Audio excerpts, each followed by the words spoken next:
4 বছরের মধ্যে নির্বাচন, সেটা তো আগামীকালকে হতে পারে, আবার 399 মানে 4 বছরের 2 দিন আগেও হতে পারে। কাজে এটা একটা ভেগ কথাবার্তা।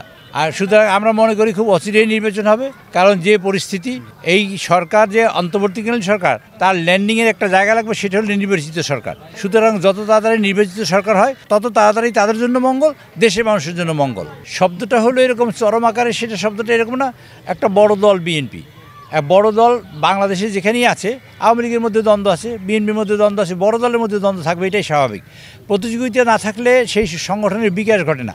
প্রতিযোগিতা আছে, সেটা আমরা বিশ্বাস করি, এবং সেই প্রতিযোগিতার মাধ্যমে যিনি তার মেধা দিয়ে সামনে আসতে পারবেন, কার্যক্রম দিয়ে সামনে আসতে পারবেন, এবং তারেক রহমান সাহেব যে প্রোগ্রাম দিয়েছেন, কর্মসূচি দিয়েছেন, তা যিনি বাস্তবায়ন করবেন, তিনি সামনে আসবেন, সেটাই আমরা প্রত্যাশা করি। আর দ্বন্দ্ব থাকবে, প্রতিযোগিতাও থাকবে, এবং সেটা আমরা প্রত্যাশা করি এবং কামনাও করি সেটা থাকুক। যৌক্তিক সময়ের কোনো শেষ নাই। সংস্কার একটা চলমান প্রক্রিয়া, একজনে শুরু করবে আরেকজনে শেষ করবে, এটাই স্বাভাবিক। আমাদের নেতা বলেছেন এই কথা। সুতরাং সংস্কার অতটুকুই করা দরকার যতটুকু একটা স্বাভাবিক নির্বাচন হতে পারে। জাস্টিস শাহাবুদ্দিন সাহেব 3 মাসের মধ্যে একটা শ্রেষ্ঠ নির্বাচন দিয়েছিলেন বাংলাদেশে। জাস্টিস আব্দুল লতিফ তিনিও 3 মাসের মধ্যে একটা শ্রেষ্ঠ নির্বাচন দিয়েছেন। কাজেই এইসব নির্বাচন থেকে আমরা প্রমাণিত হয় যে 3 মাসের নির্বাচন করা সম্ভব। সুতরাং আমাদের সংস্কার যদি করতে হয়, এতটুকু সংস্কার আপনারা করুন যে সংস্কারের মাধ্যমে অচিরেই আমরা নির্বাচন করতে পারি, এবং এই দেশের মানুষ যেন নির্বাচিত সরকারের কাছে তাদের মানে ভোট দিতে পারে। এবং এই দেশে আরও একটা বিষয়, গত 15 বছরে বা 18 বছরে মানুষ ভোট দিতে পারে নাই। তো ভোটের ক্ষুধা, এবং ভোট দিয়ে মানুষ যে এই সরকারকে অংশগ্রহণ করলো, এবং সরকার যে তার নিজের সরকার, সেটাই মানুষ কখনো বিশ্বাস করে না। সেটা বিশ্বাস করাটাও এই সরকারের একটা জরুরি দায়িত্ব বলে আমি মনে করি। সুতরাং অচিরেই নির্বাচন হবে, সেটি আমরা প্রত্যাশা করি। আপনাদের মাধ্যমে আমরা আশা করি আপনারা এই কথাটা জোরে সরে বলবেন, যাতে আমরা একটা নির্বাচিত সরকারের কাছে আমরা গভর্নমেন্ট হস্তান্তর করতে পারে, এবং সেই ব্যবস্থা হোক, আমরা সে প্রত্যাশা করি।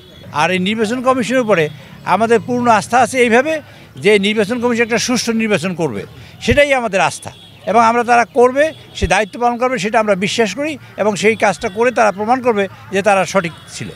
বাংলাদেশের পতিত সরকার, ফ্যাসিস্ট সরকার, শেখ হাসিনা সরকার বাইরে বসে ষড়যন্ত্র করতেই পারে, করাটাই স্বাভাবিক।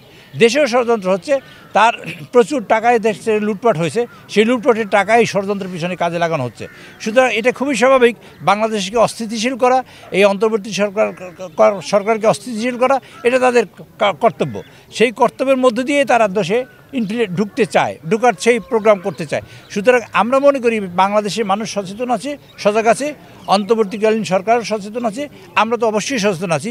সুতরাং তাদের পক্ষে এখানে ঢোকা সম্ভব হবে না, যে অস্থিতিশীল করলেও তাদের পক্ষে সম্ভব। আপনারা দেখছেন আনসারের নাম দিয়া, সংখ্যালঘুদের নাম দিয়ে, বিভিন্ন নাম দিয়ে এখন আওয়ামী লীগ ঢোকার চেষ্টা করছে। এটাই আওয়ামী লীগ। এগুলো মূলত বিভিন্ন জায়গায় কোথাও সুযোগ থাকলে সেখানে ঢোকার চেষ্টা করছে, এটা তারা সাকসেসফুল হবে না।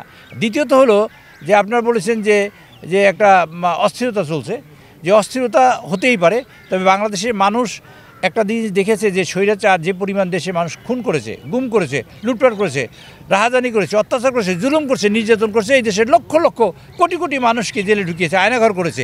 এইরকম এই জায়গায় মানুষ ফিরে যেতে চায় না।